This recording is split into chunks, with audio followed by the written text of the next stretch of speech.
미국의 45대 대통령을 지냈고 47대 대통령이 되려고 재도전한 도널드 트럼프 전 대통령이 법적, 정치적, 역사적인 운명의 시간을 맞고 있습니다. 7주차 마무리 단계에 접어든 트럼프 전 대통령에 대한 뉴욕 맨하튼 형사재판에서 최후 변론까지 마치고 이제 12명의 배심원들의 심리와 판결만을 남겨두고 있습니다.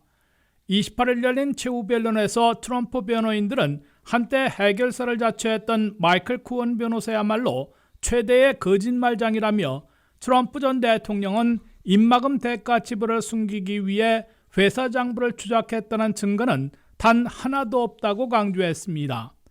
트럼프 변호인들은 최대의 거짓말에 근거해 트럼프 전 대통령에게 유죄로 판결할 수는 없을 것이라며 배심원들은 매우 빠르고 쉽게 무죄 판결을 내려달라고 요청했습니다.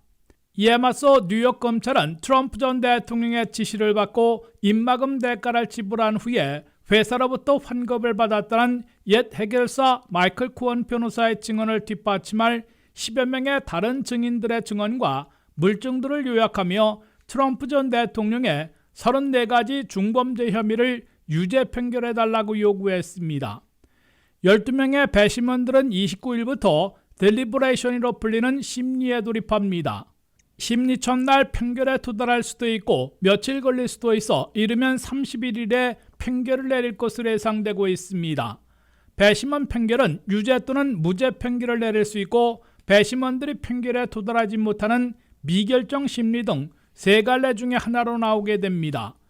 배심원들이 트럼프의 입막음 대가 지불을 숨기기 위한 회사 장부 조작 증거를 발견하지 못했을 경우 무죄로 판결할 수 있는데 그럴 가능성은 높지 않은 것으로 형법 전문가들은 내다보고 있습니다.